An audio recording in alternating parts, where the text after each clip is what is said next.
Good morning students. Parts of sentence का chapter चल रहा है, कंटिन्यू सीरीज में मैटर में देता है। नंबर क्या है भैया? 20। पार्ट्स ऑफ सेंटेंस के अंतर्गत आज 20वां दिन है। प्रेडिकेट पार्ट टॉपिक आपका क्या है? Predicate part. प्रेडिकेट पार्ट में आज क्या है? 7वां दिन है। अब पार्ट्स ऑफ प्रेडिकेट में मैंने बताया था कितने कुल स्ट्रक्चर्स होते हैं, तो उसमें से आज रूल 6 में क्या है? Linking verb, to be and subjective complement. तो इसी का मैंने स्ट्रक्चर बना दिया। अब यहां पर सवाल यह उठता है कि लिंकिंग वर्ब क्या होता है और सब्जेक्टिव कंप्लीमेंट क्या होता है। तो लिंकिंग वर्ब का चैप्टर तो भाई वर्ब के चैप्टर में मिल जाएगा।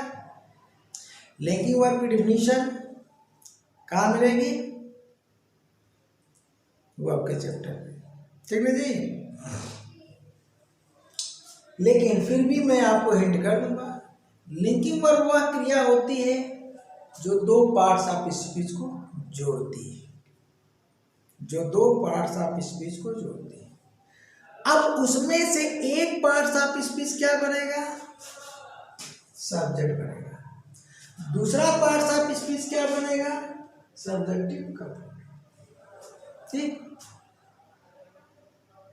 यानी एक पार्ट ऑफ स्पीच यहाँ लिख दिया जाए, एक पार्ट ऑफ स्पीच यहाँ लिख दिया जाए और बीच में कोई क्रिया न लिखा जाए। आप बताओ सेंटेंस बनेगा? नहीं बनेगा। तो लिंकिंग वर्ब का यह काम है। और लिंकिंग वर्ब में टू हैव का भी प्रयोग किया जाता है। तो टू हैव पर आगे मैं क्लास लूंगा। यहाँ है टू बी, मूल अवस्था में लिखा हूँ ओरिजिन फॉर्म में, इन्फिनिटिव फॉर्म में। अकॉर्डिंग टू टेंस ये चेंज होता चला जाएगा। तो इज एम आर का प्रयोग कहाँ होगा? प्रेजेंट टेंस में। वाज वर का प्रयोग कहाँ होगा? पास्ट टेंस में। और बी यानी बेयर इन्फिनिटिव बी का प्रयोग कहाँ होगा? Future tense. देखिए मैं इंडिफिनिट शब्द नहीं जोड़ रहा। टेंस कितने होते हैं? 15। सर्वप्रथम present tense, past tense, future tense. उसके बाद उसके काइंड्स 4 होते हैं। तो 4 3 12 हो गया, 12 3 15। जबकि बहुत से टीचर्स पढ़ाते हैं क्या? टेंस 12 होते हैं। स्टूडेंट भी पूछो तो यही बताएंगे 12 होते हैं। नहीं, तो लिंकिंग वर्ब टू बी या टू हैव दोनों का प्रयोग प्रेजेंट टेंस, पास्ट टेंस और फ्यूचर टेंस में होता है। अगर यहाँ हम इज एम आर लिखते हैं तो प्रेजेंट टेंस बनेगा। वाज वर लिखते हैं तो पास्ट टेंस बनेगा। और विल ऑब्लिक शैल बी लिखते हैं तो क्या बनेगा? बोलिए। यहाँ पर हम कोई क्रिया लेते हैं, चाहे इज ले चाहे एम ले, ये किसका फॉर्म है? टू बी का फर्स्ट फॉर्म है।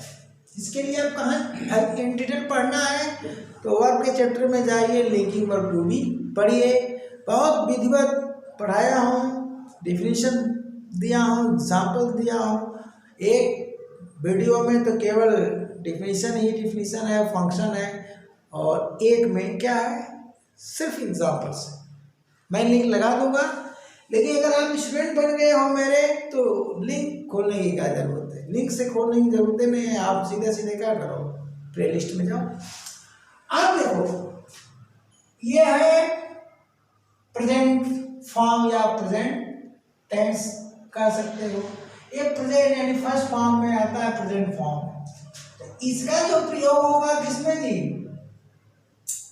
इसका जो प्रयोग होगा यूज इन प्रेजेंट टेंस। ठीक, प्रेजेंट टेंस में होगा। अब अगर मैं यहाँ पर वाज वर लिखता हूं तो कहाँ होगा? यूज इन पास्ट टेंस, ठीक है ना? कहाँ होगा भैया? Past tense. आप भूल करके भी इंडिफिनिट शब्द मत जोड़ना। इंडिफिनिट कब शुरू होता है? एक्शन वर्ब के साथ, डूइंग वर्ब के साथ। इंडिफिनिट, कंटीन्यूअस, परफेक्ट और परफेक्ट कंटीन्यूअस। अब अगर यहाँ पर हम विल लगा देते हैं या शैल लगा देते हैं, ठीक, और प्लस बी का प्रयोग करते हैं, तो कहाँ होगा इसका प्रयोग? बताइए। फ्यूचर टेंस में। तो ये तो टेंस की पहचान होगी। आज का क्लास इस पर है कि लिंकिंग वर्ब के साथ जो भी सब्जेक्टिव कॉम्प्लीमेंट आता है उसको जानना बहुत जरूरी है, ठीक है ना? स्ट्रक्चर, प्रेडिकेट पार्ट का ये स्ट्रक्चर है। ये तो सब्जेक्ट हुआ, यानी प्रेडिकेट पार्ट में यदि वर्ब के स्थान पर लिंकिंग वर्ब टू बी अर्थात is, am, are, was, were, will, आर्मिक, शैल प्लस बी का प्रयोग होता है, तो उसके बाद सब्जेक्टिव कॉम्प्लीमेंट का प्रयोग होता है। तो सब्जेक्टिव कॉम्प्लीमेंट क्या होता है इसे जानना है, ठीक? देखिए, सब्जेक्टिव कॉम्प्लीमेंट वह कॉम्प्लीमेंट, देखिए कॉम्प्लीमेंट की क्या डिफिनेशन है? समान रूप से क्रिया के बाद प्रयुक्त होने वाला वह शब्द जो क्रिया के भाव को पूर्ण करता है। लेकिन मैंने क्या बताया? मेरे अनुसार क्या होता है? क्रिया के बाद प्रयुक्त होने वाला वह शब्द जो क्रिया के भाव को, या तो क्रिया के भाव को पूर्ण करता हो या क्रिया के भाव को बदल देता हो, कॉम्प्लीमेंट कहलाता है। अब कॉम्प्लीमेंट भी तीन तरह के होते हैं। नंबर 1 पर सब्जेक्टिव कॉम्प्लीमेंट है। क्या है? सब्जेक्टिव कॉम्प्लीमेंट, यानी वह कॉम्प्लीमेंट जो सब्जेक्ट की व्याख्या करते हुए क्रिया के भाव को पूर्ण। तो सबसे पहले तो यह सब्जेक्ट की व्याख्या करेगा, उसके बाद जो है क्रिया के भाव को पूर्ण करेगा, ठीक है? ये चीज है। डायरेक्टली जो है इसके भाव को पूर्ण नहीं करेगा, ठीक है ना? ऑब्जेक्टिव कॉम्प्लीमेंट पर भी वीडियो बन चुकी है। ऑब्जेक्टिव कॉम्प्लीमेंट क्या करता है? ऑब्जेक्ट के भाव को पूर्ण करता है। तो वहां पर तो लिंकिंग वर्ब आएगा नहीं, वहां पर ट्रांसिटिव वर्ब आएगा, और ये डन हो चुका है क्लास, ठीक? तीसरा होता है ऑर्डिनरी। तो ऑर्डिनरी कॉम्प्लीमेंट न तो सब्जेक्ट की व्याख्या करता है और न ही ऑब्जेक्ट की, ठीक है? ये तीसरी श्रेणी होती है। तो आज आपको क्या जानना है? सब्जेक्टिव कॉम्प्लीमेंट, यानी सब्जेक्टिव कॉम्प्लीमेंट क्या करेगा? अब इसके लिए भी क्या करिएगा? कॉम्प्लीमेंट वर्ब के चैप्टर में प्लेलिस्ट में जाइए और कॉम्प्लीमेंट पढ़ लीजिए, काइंड्स ऑफ कॉम्प्लीमेंट पढ़ लीजिए, फिर सब्जेक्टिव कॉम्प्लीमेंट पढ़ लीजिए, ओके? अब चलिए, सब्जेक्टिव कॉम्प्लीमेंट क्या करेगा? सब्जेक्ट की व्याख्या करते हुए इन क्रियाओं के भाव को पूर्ण कर देगा। टेंस तो हमारा वही रहेगा, ठीक? टेंस तो वही रहेगा, लेकिन एक चीज और सुन लीजिए। अगर इन तीनों टेंसेस में, आगे मैं टेंस में पढ़ाऊंगा, बहुत बढ़िया मिलेगा मैटर आपको, इसलिए क्रम से पढ़िए, क्रम से पढ़िए, सीक्वेंस में। अगर इन तीनों टेंस में टाइम जोड़ दिया जाए, तो ये क्रमशः प्रेजेंट टेंस चला जाएगा प्रेजेंट परफेक्ट टेंस में, पास्ट टेंस चला जाएगा पास्ट परफेक्ट टेंस में, और फ्यूचर टेंस चला जाएगा फ्यूचर परफेक्ट टेंस में। तो थोड़ा सा एक्स्ट्रा नॉलेज है, यहाँ पर नहीं, ठीक है ना? उसको कहाँ पढ़ाएंगे? टेंस में पढ़ाएंगे, इंतजार करना पड़ेगा, ठीक है? अब सब्जेक्टिव कॉम्प्लीमेंट यदि व्याख्या करते हुए, किसकी? सब्जेक्ट की व्याख्या करते हुए क्रिया के भाव को पूर्ण करता है, तो सब्जेक्टिव कॉम्प्लीमेंट के स्थान पर किन किन शब्दों का प्रयोग हो सकता है? तो सब्जेक्टिव कॉम्प्लीमेंट हमारा नाउन हो सकता है, नाउन फ्रेज हो सकता है, एडजेक्टिव हो सकता है, एडजेक्टिव फ्रेज हो सकता है, ठीक, नोट कर लीजिएगा। क्या जी, noun, noun phrase, adjective, adjective phrase. आगे क्या हो सकता है, प्रेजेंट पार्टिसिपल, और आगे जिरंड, और आगे इन्फिनिटिव, इन्फिनिटिव। इसके अलावा ध्यान दीजिएगा, इसके अलावा ऑर्डिनरी फ्रेज भी हो सकता है। ऑर्डिनरी फ्रेज, ऑर्डिनरी फ्रेज क्या होता है, मीनिंगफुल। इसकी चर्चा अभी कल परसों ही में किया था। जैसे इन the garden, in the garden, तो ये ऑर्डिनरी फ्रेज है जो मीनिंगफुल होता है। यानी बाग में, इन द कॉर्नर, कोने में, ऑन द टेबल, ठीक ना, मेज पर। ये क्या है, ऐसे फ्रेज हैं जो मीनिंगफुल होते हैं, क्या शब्दशः अर्थ निकालते हैं, ऑर्डिनरी फ्रेज होते हैं। अगर इनका अर्थ शब्दशः न निकले, इनके समकक्ष दूसरा कुछ अर्थ निकले, तो मुहावरेदार होते हैं। सर क्या होते हैं, मुहावरेदार। अरे मुहावरेदार कह लो या मुहावरेदार कर लो, एक ही चीज है। मुहावरा भी पढ़ा जाता है और मुहावरे भी पढ़ा जाता है, ठीक है। अब चलो, तो इन बातों को आप नोट कर लेंगे। हालांकि सब्जेक्टिव कॉम्प्लीमेंट में वीडियो तो ऑलरेडी बनी है। अब सब्जेक्टिव कॉम्प्लीमेंट ध्यान दीजिएगा, व्याख्या तो इसका कर रहा है, इसको इसकी व्याख्या करते हुए लिंकिंग वर्ब के बाद वो पूर्ण करेगा।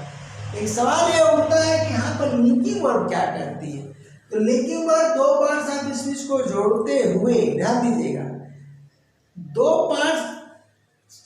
पार्ट्स ऑफ स्पीच को जोड़ते हुए, इसका मतलब क्या, यहाँ नाउन है, यहाँ नाउन हो सकता है, ठीक, एडजेक्टिव भी हो सकता है, इन्फिनिटिव भी हो सकता है, noun phrase, adjective phrase, present participle भी हो सकता है, जेंडर भी हो सकता है, लेकिन यह प्रोनाउन नहीं होगा। अब सब्जेक्ट के स्थान पर सब्जेक्ट का रूल लागू होगा, लागू होगा कि नहीं लागू होगा। तो इस सब्जेक्ट के स्थान पर जो पहला क्लास है मेरा, ठीक ना, यानी सब्जेक्ट कंटेनिंग वन वर्ड, ध्यान दीजिएगा। अब वन वर्ड का प्रयोग करके सेंटेंस बना लो या और शब्द, इससे तो हमारा कोई मतलब है नहीं, लेकिन हम वन वर्ड में आपको हिंट कर रहा हूं कि यहाँ पर नाउन हो सकता है, प्रोनाउन भी हो सकता है, इन्फिनिटिव भी हो सकता है, जेंडर भी हो सकता है, ओके। और ये सेंटेंस बनाने में सब्जेक्ट के स्थान पर नाउन, प्रोनाउन, इन्फिनिटिव, जेंडर हो सकता है। अब ये क्या करेगा, तो दो पार्ट्स ऑफ स्पीच को जोड़ने का काम सर्वप्रथम क्या करेगा, दो पार्ट्स ऑफ स्पीच को जोड़ेगा। जोड़ते हुए जानते क्या करता है, सब्जेक्ट के एक्सिस्टेंस को, सर्वप्रथम क्या होता है, सब्जेक्ट के एक्सिस्टेंस को, अस्तित्व को बताता है। अब अस्तित्व को बताते हुए आगे का फंक्शन उसका बताएगा, सब्जेक्ट का क्या कार्य है या सब्जेक्ट की पोजीशन क्या है, कार्य मतलब क्या है वो, उसके बारे में बताता है। तो एक्सिस्टेंस को बताते हुए ये सब्जेक्ट के बारे में पोजीशन को बताएगा, सिचुएशन को बताएगा, कंडीशन को बताएगा, स्टेट को बताएगा, प्रेजेंस को बताएगा, एब्सेंस को बताएगा, इत्यादि चीजों को बताएगा। अब ये क्या हुआ, लिंकिंग वर्ब साथ ही साथ सब्जेक्टिव कॉम्प्लीमेंट, दोनों वीडियो का मिक्स हो गया। क्या हो गया, दोनों क्लास का मिक्स हो गया। तुम दोनों को पढ़िए और यहाँ पर एग्जाम्पल लीजिए, देखिए क्या होता है। आप देखिए,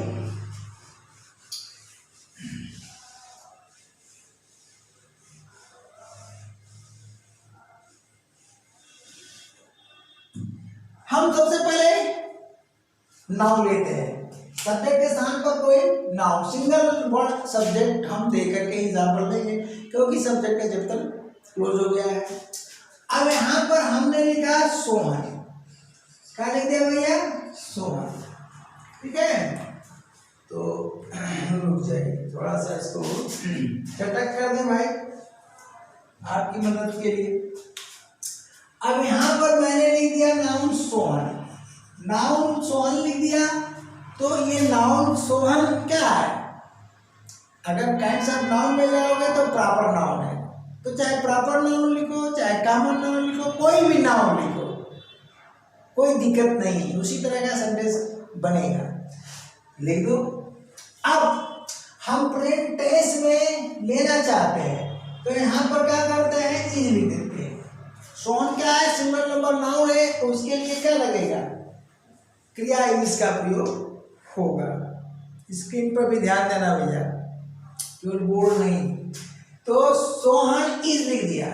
अब सबसे पहले तो हम इसको मिटा देते हैं, अब लिंकिंग वर्ब को हम डिफाइन करते हैं। हम यहां पर लिखते हैं बॉय, ध्यान दीजिएगा, क्या लिख दिया, बॉय, ठीक है। अब ये दो पार्ट्स ऑफ स्पीच, दो पार्ट्स ऑफ स्पीच अपने अपने स्थान पर बिखरा हुआ है। देखिए ये भी नाउन है और ये भी नाउन है, बोलिए है ना, क्या है, नाउन है। हाईलाइट कर देता हूं, चलिए क्या भैया, नाउन है, दोनों नाउन है।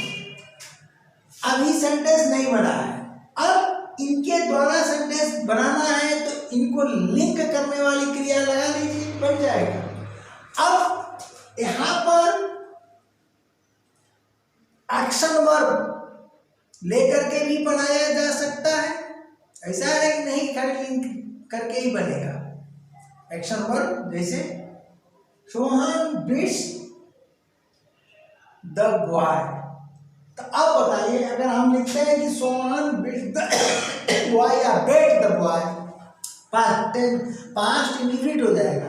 सोहन ने लड़के को पीट दिया, तो अब बताइए लड़का इसकी व्याख्या करेगा, नहीं, क्योंकि हम लड़के का प्रयोग सब्जेक्टिव कॉम्प्लीमेंट के स्थान पर लिख रहे हैं।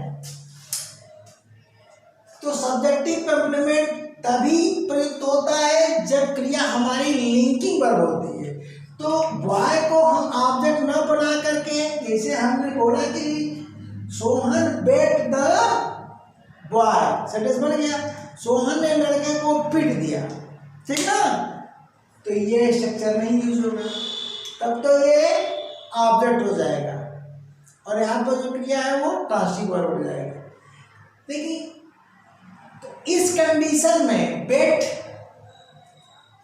बॉय को सोहन से नहीं जोड़ेगा, तो जोड़ने वाली क्रिया बन जाए, ऐसी क्रिया जो बॉय को सब्जेक्टिव कॉम्प्लीमेंट बना दे, सब्जेक्टिव कॉम्प्लीमेंट बना दे, तो ऐसी क्रिया से हमें लिंक करना है जो बॉय को सब्जेक्टिव कॉम्प्लीमेंट बना दे। अब जैसे वो सब्जेक्टिव कॉम्प्लीमेंट बनाएगी तो सब्जेक्टिव कॉम्प्लीमेंट हमारा क्या करने लगेगा, सब्जेक्ट की व्याख्या करने लगेगा, अब व्याख्या करके क्रिया के भाव को पूर्ण करने लगेगा। तो अब हम यहाँ क्या कर देते हैं, इज लगा देते हैं। तो सेंटेंस स्ट्रक्चर के आधार पर सेंटेंस जो कंस्ट्रक्शन का रूल है, ग्रामेटिकली यहाँ पर आर्टिकल लगेगा, बोलिए लगेगा नहीं लगेगा।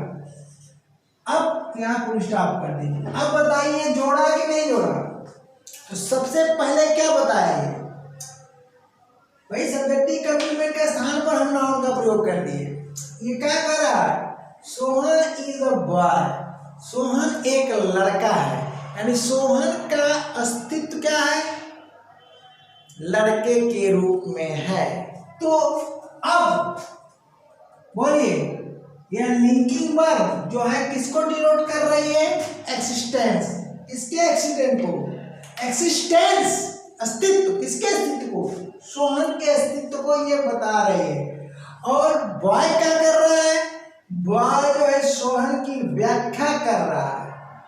क्यों, क्योंकि अगर कैसे कर रहा है भैया, इसको ढक देता हूं मैं, तो क्या मिलेगा, सोहन इज, सोहन है, तो सोहन क्या है कुछ पता नहीं, तो इसके बिना भी वाक्य नहीं बन सकता है और इसके बिना भी वाक्य नहीं बन सकता है। अगर इसको हम ड्रॉप करेंगे तो ये ये दो स्वतंत्र पार्ट्स ऑफ स्पीच हो जाएंगे। नाउन, सिर्फ नाउन, सेंटेंस तो बनेगा नहीं। अब इसको लगाकर यहाँ पर मैंने फुल स्टॉप कर दिया, अगर इसको नहीं लगाया तो भी सेंटेंस नहीं बनेगा। सोहन इज, सोहन है, तो क्या है? अब सोहन क्या है, सोहन की व्याख्या करिए। तो सोहन की व्याख्या कौन कर रहा है? ये देखिए, एक्सप्लेन कर रहा है। बोलिए, कर रहा है कि नहीं? एक्सप्लेन्स कर दिया कि सोहन क्या है भैया? लड़का है। इसकी व्याख्या करते हुए क्रिया के भाव को पूर्ण कर दिया, अर्थात सेंटेंस बन गया। तो इस तरह के वाक्य बनेंगे। तो चलिए हम फटाफट, अगर आप एक सेंटेंस को समझ लिए, डिफिनेशन समझ लिए, सब्जेक्टिव कॉम्प्लीमेंट क्या होता है, लिंकिंग वर्ब क्या होता है, दोनों वीडियो को मैं आज समराइज कर दिया, ठीक ना? तो फटाफट लीजिए, क्या जी? एग्जाम्पल। अब हम कहते हैं कि अब सोहन के स्थान पर हम प्रोनाउन का प्रयोग कर दिए, ठीक? प्रेजेंट टेंस में एग्जाम्पल, तो प्रेजेंट में लो, पास्ट में लो, फ्यूचर में, क्या दिक्कत है? तो यहाँ क्या कर दिया? Is, according to rule, grammar का जो रूल है भाई, ही भी सिंगुलर है तो इज लगेगा, आई एम तो लगेगा नहीं, आर तो लगेगा नहीं, क्या जी? अब चलिए, ही इज, ये क्या है? इस वाक्य से यहाँ पर क्रिया क्या बता रही है? पहली बात ये सब्जेक्टिव कॉम्प्लीमेंट नाउन है, क्या बता रही है? ये बता रही है आपको डिनोट एक्सिस्टेंस। अब ये पूरा वाक्य, यहाँ पर जो क्रिया है हमारी, इस क्या कर रही है? एक्सिस्टेंस को बता रही है, यानी अस्तित्व को। अब चलिए, सोहन इज अ बॉय। अब बताइए, यहाँ पर हम कहते हैं कि ही इज, अब he is healthy, he is healthy लिख दीजिए, ही इज इल लिख दीजिए, कुछ लिखिए। तो हम कुछ लिख देते हैं, क्या जी? हेल्दी, वह स्वस्थ है। अब बताइए, वह स्वस्थ है, स्वस्थ क्या है भैया? ये जो है आपका एडजेक्टिव, हमने कहा था ना कि नाउन का प्रयोग हो सकता है, एडजेक्टिव का प्रयोग हो सकता है। अब व्याख्या कर रहा है, हेल्दी कौन है? वह है, ठीक ना? अब ये बताइए, यहाँ पर क्या ये बन गया? मतलब पूरा बात किसको, इस किसको डिनोट कर रही है भाई? इस क्या कर रही है? वह के हालत को बता रही है, अवस्था को बता रही है। तो इसको आप कह सकते हैं डिनोट्स कंडीशन ऑब्लिक स्टेट को। यहाँ पर क्रिया लिंकिंग पर इज, इसको व्यक्त कर रही है, कंडीशन अथवा स्टेट। ओके, अब चलिए सेंटेंस आप लेते चलिए। अगर हम कहते हैं कि शी ले लिया और यहाँ पर पास्ट टेंस कर दिया, वाज, ठीक है जी, ध्यान दीजिएगा। अनहैप्पी कर दिया, अनहैप्पी, ध्यान दीजिए, अनहैप्पी। तो अनहैप्पी क्या है भैया? बोलिए, अनहैप्पी है एडजेक्टिव, क्या है? एडजेक्टिव, ठीक। अब सेम सेंटेंस में ध्यान दीजिए, इस सेम सेंटेंस में अगर हम सी वाज, थोड़ा नीचे लिखना पड़ेगा, सी वाज वरीड लिख दे, अनहैप्पी ना लिख करके वरीड, तो सब्जेक्टिव कॉम्प्लीमेंट के स्थान पर मैंने क्या लिख दिया? अनहैप्पी भी इसी की व्याख्या कर रहा है और वरीड भी इसी की व्याख्या कर रहा है। अब बताइए ये क्या है? तो ये है पास्ट पार्टिसिपल, क्या भैया? Past participle, PP.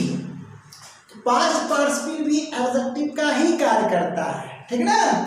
अब यहाँ पर भी वही चीज है, कंडीशन स्टेट, क्या है? कंडीशन स्टेट, ठीक है ना। अब चलिए ये सब लिख दे रहा हूं कि सब्जेक्टिव कॉम्प्लीमेंट के स्थान पर किन किन शब्दों का प्रयोग होता है, आप देख लो। नाउन है, एडजेक्टिव है, पास्ट पार्टिसिपल है। अब आगे चलिए, ठीक है, इसको मिटा देता हूं।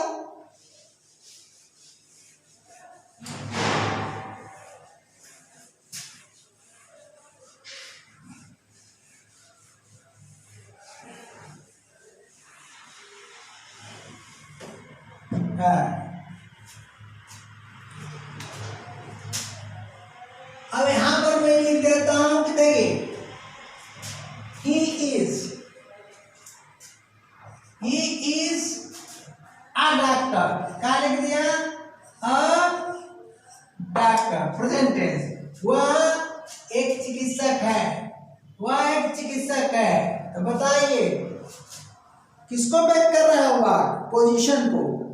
व्यक्ति चिकित्सक के रूप में नहीं पैदा हुआ वो मनुष्य के रूप में, ठीक। फिर मेडिकल की पढ़ाई किया, मेडिकल की तैयारी किया, उसके बाद डॉक्टर बन गया, यानी डॉक्टर के रूप में अपनी पोजीशन हासिल कर लिया। तो ये पूरा वाक्य किसको डिनोट कर रहा, पूरा वाक्य का मतलब यहाँ पूरा वाक्य तो करेगा ही करेगा, मुख्य रूप से क्रिया करती है, ठीक ना, क्योंकि यही दो पार्ट्स ऑफ स्पीच को जोड़ती है।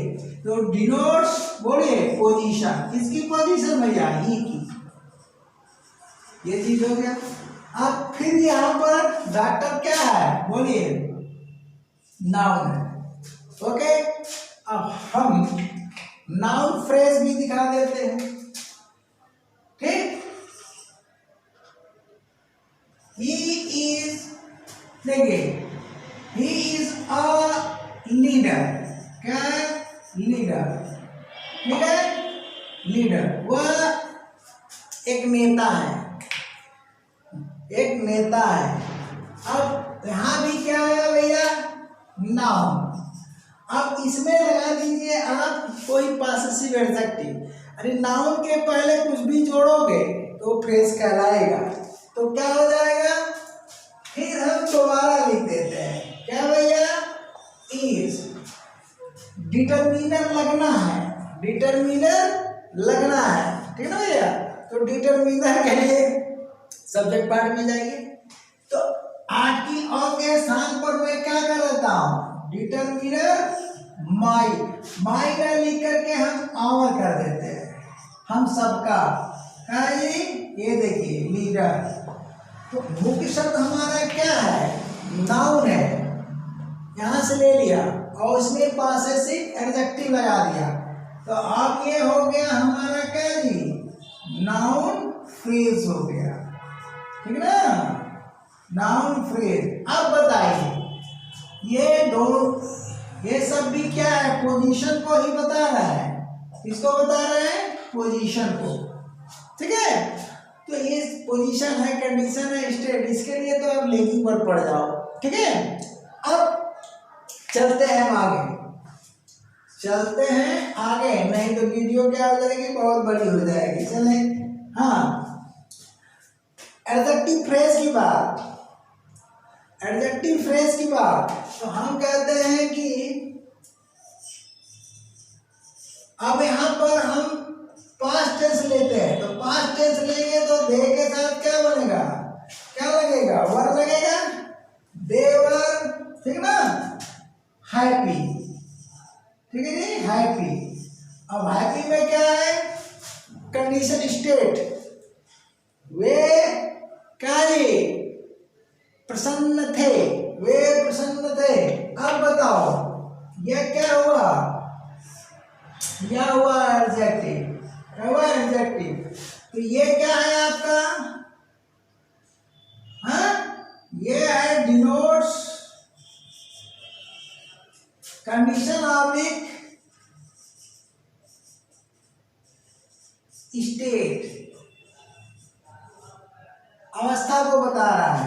अब इसमें आप कुछ जोड़ दीजिए, तो इसमें क्या जोड़ सकते हैं, अगर एडजेक्टिव है तो एडवर्ब भी लगा सकते हैं और कुछ नहीं लग सकता है। तो आप बताइए हम यहाँ पर लिख देते हैं क्या जी, दे, उसके बाद वर वेरी हैप्पी, क्या कर दिया, वेरी हैप्पी। तो मुख्य शब्द हमारा क्या है, एडजेक्टिव, ठीक। अब दोनों मिलाकर क्या कहा जाएगा, एडजेक्टिव फ्रेज, क्या कहा जाएगा, एडजेक्टिव फ्रेज।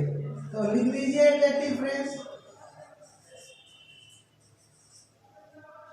देखिए फ्रेज का जो निर्माण होता है उसमें मुख्य शब्द लिया जाता है, और मुख्य शब्द के आगे पीछे कुछ और लगा है तो फ्रेज बोल दो, काम खत्म। यही पहचान है, सिंपल। नाउन के पहले कुछ लगा तो नाउन फ्रेज, एडजेक्टिव के पर, क्योंकि मुख्य शब्द हमारा हैप्पी है, स्वतंत्र रूप से वेरी का प्रयोग आप यहाँ नहीं कर सकते हो, और ना स्वतंत्र रूप से आवर का प्रयोग कर सकते हो, ठीक है ना।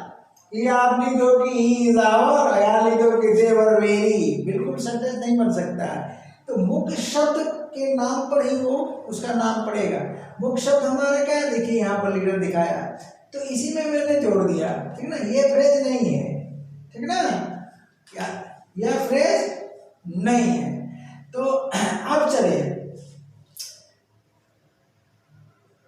उसका कारण है, देखिए आर्टिकल का शब्द में गिनती नहीं होगी, आर्टिकल अलग ही लिखे, क्योंकि आर्टिकल यहाँ लग भी सकते हैं, नहीं भी लग सकता। अभी हम कर देते हैं कि दे आर कर दें, तो दे आर डॉक्टर्स हो जाएगा कि नहीं, आर्टिकल काम खत्म। लेकिन अब बताइए, यहाँ पर अगर हम लीडर है तो यहाँ भी कर दे कि दे आर लीडर्स, तो भी आवर का प्रयोग आप कहीं नहीं कर सकते हो, चाहे सिंगुलर नाउन है चाहे प्लूरल है, वो हटेगा नहीं, ठीक ना। तो उसकी क्या शब्द में काउंटिंग होगी, शब्द में काउंटिंग होगी, ठीक ना। अब यहाँ भी वही चीज है भैया, क्या है, वही चीज है, कंडीशन है, आपने स्टेट को व्यक्त कर। अब फटाफट और आगे बढ़िए।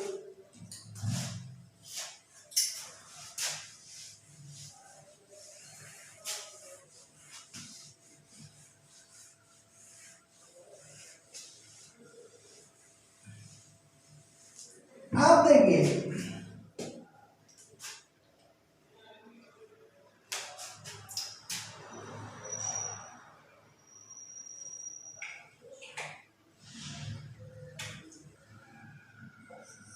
देखिए, हम लिखते हैं कि ही इज एब्सेंट, ठीक ना, ही इज एब्सेंट, वह अनुपस्थित है, ठीक ना, वह अनुपस्थित है। अब एक यहाँ पर ये क्या हुआ, ऑब्जेक्टिव कॉम्प्लीमेंट, ऑब्जेक्टिव कॉम्प्लीमेंट के स्थान पर मैंने क्या लगाया, सॉरी ऑब्जेक्टिव मुंह से निकल गया, सब्जेक्टिव, हाँ सब्जेक्टिव कॉम्प्लीमेंट हो जाता है कभी।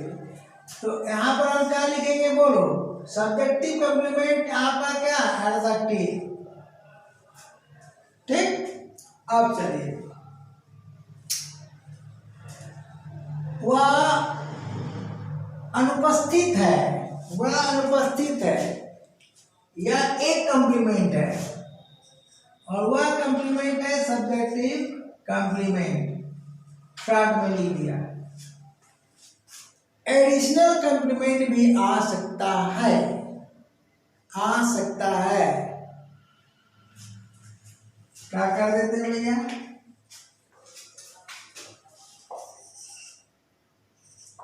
he is absent today, ये देखिए। अब आप क्या करोगे, दो कॉम्प्लीमेंट है, तो इसका नाम C1 कर दिया, तो ये तो भैया ये हो गया सब्जेक्टिव कॉम्प्लीमेंट, क्या है ये, एडजेक्टिव, वही चीज। अब ये समय सूचक शब्द लगा दिया, और यह समय सूचक शब्द एडवर्ब भी होता है, नाउन भी होता है, तो ये C2 हो गया।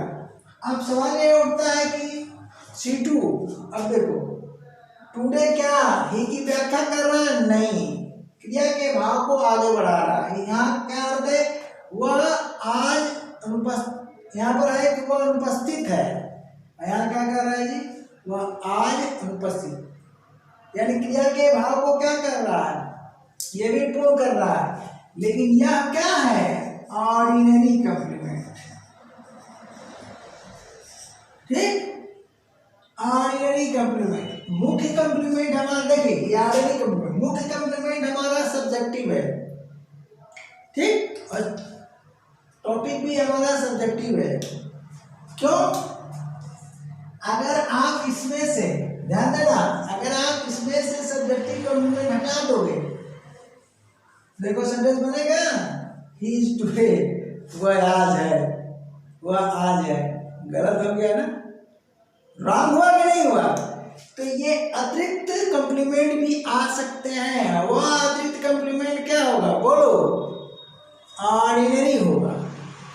पहला कंप्लीमेंट जो हमारा होगा सब्जेक्टिव, सब्जेक्ट की व्याख्या करेगा, और अतिरिक्त आएगा तो वो ऑर्डिनरी होगा। ओके, तो एक नई चीज ये भी जान लीजिए। अब आगे बढ़ते चलिए। हाँ,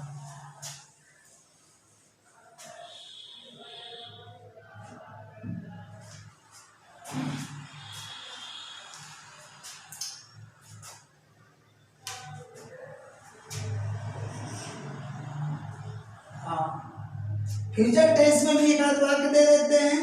क्या जी, हम कहते हैं कि ही, उसके बाद यहाँ पर क्या हो जाएगा, विल बी। क्या जी, ऑनेस्ट। दो अर्थ हुआ है इसका।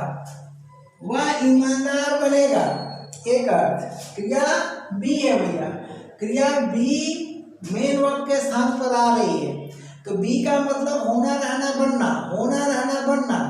तो यहाँ पर क्या जी, वह ईमानदार बनेगा, वह ईमानदार रहेगा। अगर आप बड़ा अर्थ ले रहे हो, इसका मतलब क्या है, अभी तक वो बेईमान है वह ईमानदार बनेगा, यानी आज तक वो क्या है, बेईमान है, भविष्य में ईमानदार बनेगा। और रहना अर्थ लेते हो तो वह ईमानदार रहेगा, आज भी ईमानदार है और कल भी ईमानदार रहेगा। तो ये क्या हो गया, फ्यूचर टेंस का एग्जाम्पल। किसको व्यक्त कर रहा है, स्टेट को। आगे उसकी अवस्था क्या होगी, ईमानदारी की। ओके, अब चलिए, अब हम कुछ और वाक्य बढ़ाते हैं। हम कहते हैं कि द स्टोरी, नाउन ले लिया, क्या ले लिया, नाउन। The story is. अब यहाँ पर देखिए, यहाँ पर एक शब्द है इंटरेस्टिंग। क्या है, इंटरेस्टिंग, फुल स्टॉप। अच्छा, यहाँ पर थोड़ा पार्ट्स ऑफ स्पीच भी लिख दूं। क्या है भैया, एडजेक्टिव। ये एडजेक्टिव है, इसका पार्ट्स ऑफ स्पीच आपको बताना है। ठीक है, क्या है ये, इंटरेस्ट। इंटरेस्ट मीन्स रुचि लेना, अभिरुचि लेना, और उसमें आईएनजी जुड़ गया है, यानी क्रिया का इन फॉर्म है। अब चलिए, यहाँ पर मैं लिखता हूं हिज हॉबी। क्या लिखता हूं, हिज हॉबी इज। क्या जी, पेंटिंग। अब देखिए, पेंट का मतलब, पेंट का क्या मतलब, पेंटिंग का काम, यानी चित्रकारी करना।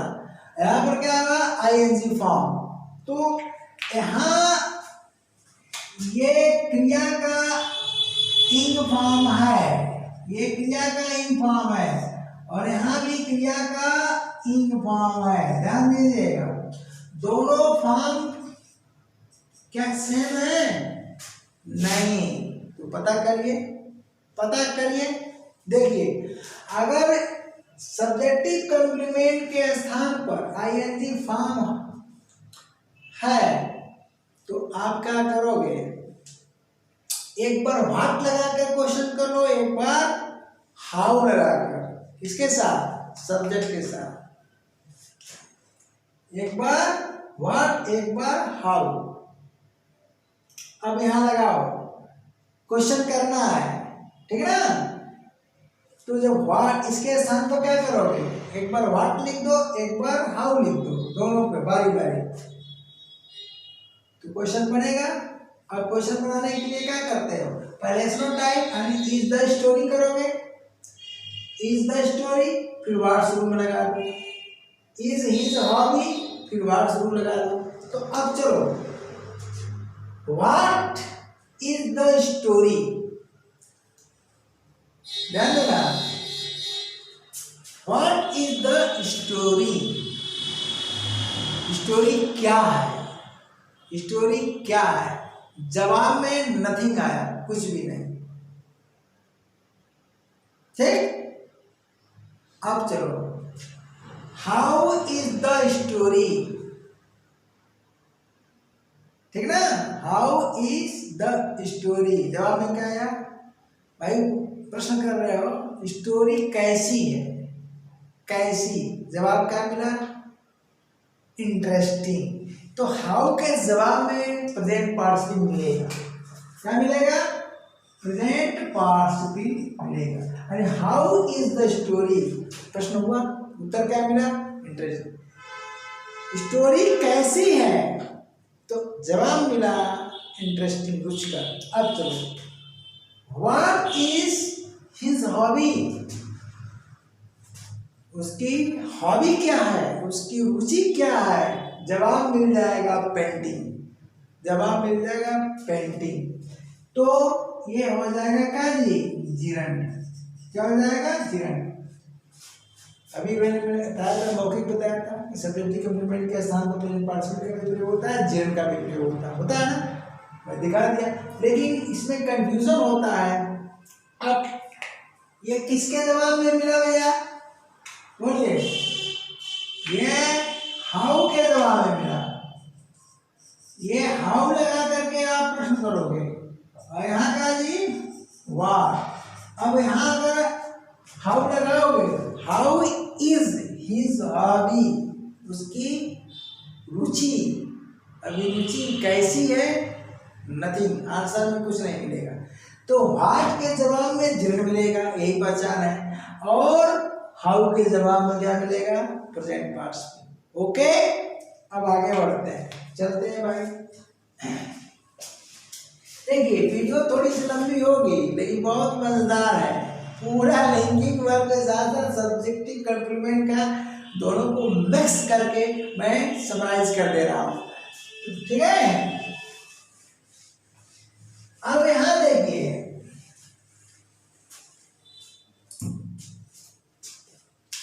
अब आगे देखिए कि ही इज, ठीक है,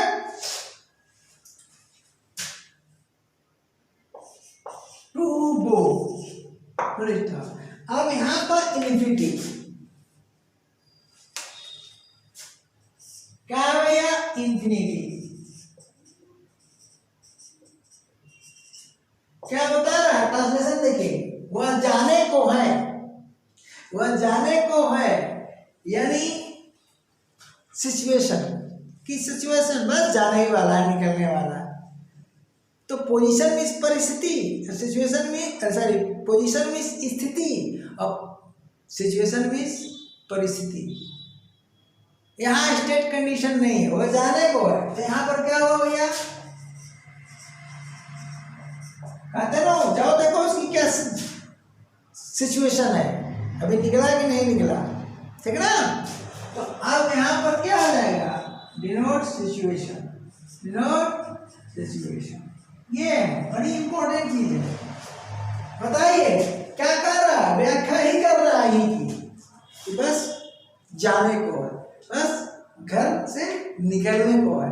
अब देखिए निकलने को है, निकलने को है, जाने को है, इसमें एक शब्द अगर हम बढ़ा देते हैं, एक प्रीपोजिशन लगा दीजिए, इस सब्जेक्टिव कॉम्प्लीमेंट इस इन्फिनिटिव के पर है, तो क्या आ जाएगा, अबाउट टू गो, वह जाने ही वाला है, वह जाने ही वाला है, वह जाने ही वाला है, ये अर्थ हो जाएगा, वाला वाली लग जाएगा, जबकि यहाँ वाला वाली नहीं लगेगा।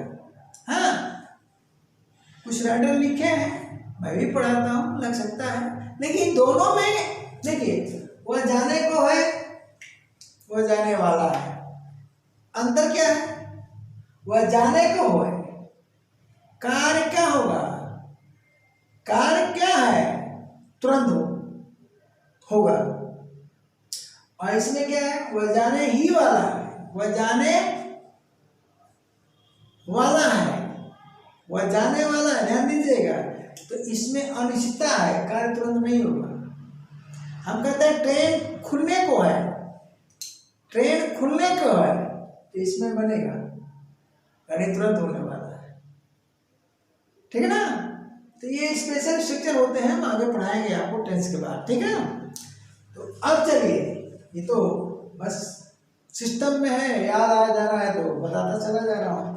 अब चलिए, ये इंफिनिटिव का भी प्रेजेंट पार्टिसिपल देख लीजिए, पास्ट पार्टिसिपल देख लीजिए और जेरेंट भी देख लिए, सबका प्रयोग मैं दिखा दे रहा हूँ। अब क्या बचा? बच रहा है ऑर्डिनरी फ्रेज, ठीक ना। हम कहते हैं कि दे, यहां पर लगा दिए वर, दे वर एट होम, बोलिए वे घर पर थे, वे घर पर थे। अब एट होम क्या बता रहा है? एट होम दे की, बोलिए पोजीशन नहीं, पोजीशन तो डॉक्टर है, इंजीनियर है, ये होता है, खिलाड़ी है। क्या है भैया? सिचुएशन, सिचुएशन आप बोलचाल में लोकेशन समझ जाओ, सिचुएशन या लोकेशन, कंडीशन भी नहीं है। तो ये किसको व्यक्त कर रहा है? बोलो,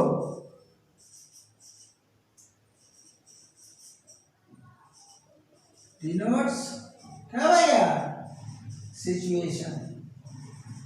वे घर पर थे, तो बोलो व्याख्या क्या कर रहा है? देख, इनकी सिचुएशन बता रहा है, लोकेशन बता रहा है, कहाँ पर थे। कौन जी? एट होम व्याख्या कर रहा है, ओके। अब ये बोलो कौन सा क्या है? ये सब्जेक्टिव कॉम्प्लीमेंट तो पहले है, लेकिन सब्जेक्टिव कॉम्प्लीमेंट के स्थान पर मीनिंगफुल फ्रेज है, यानी ऑर्डिनरी फ्रेज है, ठीक, ऑर्डिनरी फ्रेज है। तो ध्यान देने की बात यह है कि ऑर्डिनरी फ्रेज का प्रयोग ऑर्डिनरी कॉम्प्लीमेंट के स्थान पर भी होता है, और ऑर्डिनरी फ्रेज का प्रयोग सब्जेक्टिव कॉम्प्लीमेंट के स्थान पर भी होता है। ये क्या बता रहा है? सिचुएशन, क्योंकि इसके बिना वाक्य नहीं बन सकता है। अगर इसको हटा दें तो दे वर, वे थे, कोई मतलब ही नहीं, ठीक ना। अब देखो यहां पर अगर हम लिख देते हैं कि वी आर, हम हैं, तो सेंटेंस नहीं बन सकता है। अब कोई ना कोई सब्जेक्टिव कॉम्प्लीमेंट आपको लगा करके सेंटेंस बनाना पड़ेगा, ठीक।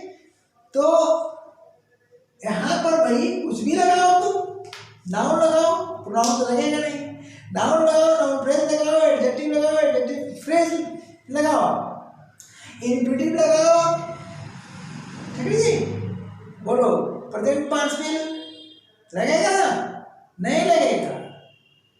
प्रेजेंट पार्टिसिपल लगाओगे ना यहां पर, तो यार प्रेजेंट कंटीन्यूअस बन जाएगा। जैसे वी आर हम कहते हैं वी आर इंटरेस्टिंग, इसका मतलब क्या हुआ? हम अभिरुचि ले रहे हैं, किसमें जी?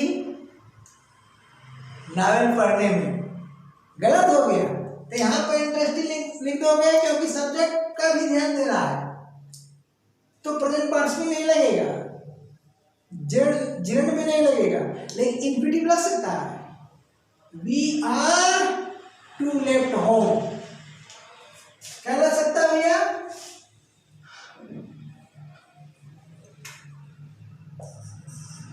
टू लेफ्ट होम, हम घर छोड़ने को हैं, हम घर छोड़ने को हैं। अब इसमें अबाउट लगा कर भी बना सकते हो, तो इन्फिनिटिव की बात हो गई। अब हम सेम सेंटेंस में मतलब क्या क्या लग सकता है, ये कॉमन सेंस की बात होती है, थोड़ा सा नॉलेज हो आपके पास आ जाएगा तो आप खुद बना लोगे, ठीक ना। अब हम कहते हैं कि we are, in the garden, position बता रहा है। यहाँ क्या बताया, अरे सिचुएशन, सॉरी, यहाँ क्या इन्फिनिटिव सिचुएशन बता रहे हैं कि बस घर से हम लोग निकलने ही वाले हैं, ये भी सिचुएशन है। देखिए, देख लीजिए यहाँ पे। अब यहाँ क्या है जी, हम लोग बाग में हैं, बताइए, तो यहाँ भी तो सिचुएशन है। अब यहाँ क्या है भैया, बोलिए, डिनोट्स सिचुएशन। यहाँ क्या है, वही चीज सेम, लेकिन ये है क्या, यहाँ तो आप समझ गए हो, यही चीज है। क्या है जी, इन्फिनिटिव, इन्फिनिटिव। अब टू लेफ्ट इन्फिनिटिव है, और हो क्या है भैया, इसका ऑब्जेक्ट है, इसका ऑब्जेक्ट है, किसका, इन्फिनिटिव का। ये हो क्या है, टू लेफ्ट का ऑब्जेक्ट है, तो इन्फिनिटिव ऑब्जेक्ट लेता है, फिर भी दोनों मिलकर के सब्जेक्टिव कॉम्प्लीमेंट ही बनेगा। अब आगे चलते हैं, क्या भैया, इन द गार्डन, क्या है, बाग में, तो यह शब्दों का समूह है। फ्रेज क्या होता है, फ्रेज शब्दों का समूह होता है जो खुद का अर्थ रखता है लेकिन पूर्ण भाव नहीं देता। अलग कर देंगे पूर्ण भाव नहीं निकलेगा। पूर्ण भाव कब निकलेगा, जब इसका वाक्य में प्रयोग होता है, ठीक। तो वाक्य में प्रयोग जब हो जाता है तो वाक्य के साथ मिलकर पूर्ण भाव देने लगता है, इसीलिए इसको फ्रेज कहा गया। फ्रेज की हिंदी क्या है, वाक्यांश, यानी इस पूरे वाक्य का वो अंश बन गया, एक पार्ट बन गया, इसलिए इसको वाक्यांश कहा जाता है। तो फ्रेज कहा गया। अब फ्रेज क्या है, मीनिंगफुल है। कहीं भी मीनिंगफुल फ्रेज है तो समझो ऑर्डिनरी फ्रेज है, ठीक ना। तो ये क्या हो गया, बोलो, ऑर्डिनरी फ्रेज, ऑर्डिनरी फ्रेज, ठीक है भैया। तो इस तरह से आप the books are on the table, the books are on the table, on the table क्या होगा, ऑर्डिनरी फ्रेज होगा, जिसका प्रयोग कहाँ कर रहे हो आप, सब्जेक्टिव। ये क्या बताएगा ऑर्डिनरी फ्रेज, बोलो, सिचुएशन यानी लोकेशन, लोकेशन को बता रहा है। सिचुएशन क्या होता है, लोकेशन ही होता है। तो इस तरह से क्या हुआ, क्या क्या समझे भैया, सब्जेक्टिव कॉम्प्लीमेंट के स्थान पर नाउन का प्रयोग, नाउन फ्रेज का, एडजेक्टिव का प्रयोग, एडजेक्टिव फ्रेज का प्रयोग, प्रेजेंट पार्टिसिपल का प्रयोग, जेरंड का प्रयोग, इन्फिनिटिव का प्रयोग, ठीक ना भैया। और किसका जी, ऑर्डिनरी फ्रेज का भी प्रयोग होता है। तो यहाँ पर दोनों वीडियो, दोनों क्लास क्या हुआ, समराइज हो गया। तो आशा करता हूँ आनंद आया होगा। तो आनंद के साथ क्या करिए, पढ़ते चलिए, पढ़ते चलिए, और साथी जितने हैं आपके साथीगण, उनको बताइए, उनका मदद करिए। ऐसा नहीं, बेईमानी वाली बात नहीं कि नहीं बता देंगे तो पढ़ लेगा, उसकी भी इंग्लिश अच्छी हो जाएगी, तो हमसे पहले सेलेक्ट, जिसको पहले सेलेक्ट होना होगा, ठीक ना। तो लेकिन सेलेक्ट जरूर होगा, इतना तो मेरा दावा है। तो अगले क्लास में क्या रहेगा, लिंकिंग वर्ब टू हैव, ठीक। तो लिंकिंग वर्ब टू हैव के साथ ऑर्डिनरी कॉम्प्लीमेंट आएगा। तो प्रेडिकेट पार्ट का अंतिम क्लास होगा, ओके। उसके बाद हमारा पार्ट्स ऑफ सेंटेंस फिनिश हो जाएगा। आगे क्या शुरू होगा, काइंड्स ऑफ सेंटेंस। तो सीक्वेंस से पढ़िए, एक नोट बना लीजिए, एक नोट बना लीजिए, पूरा ग्रामर बना लीजिए यूट्यूब से, प्लेलिस्ट से नोट बना लीजिए। बहुत बेहतरीन अंग्रेजी आपको मिल जाएगी घर बैठे, किसी किताब की ज़रूरत नहीं पड़ेगी।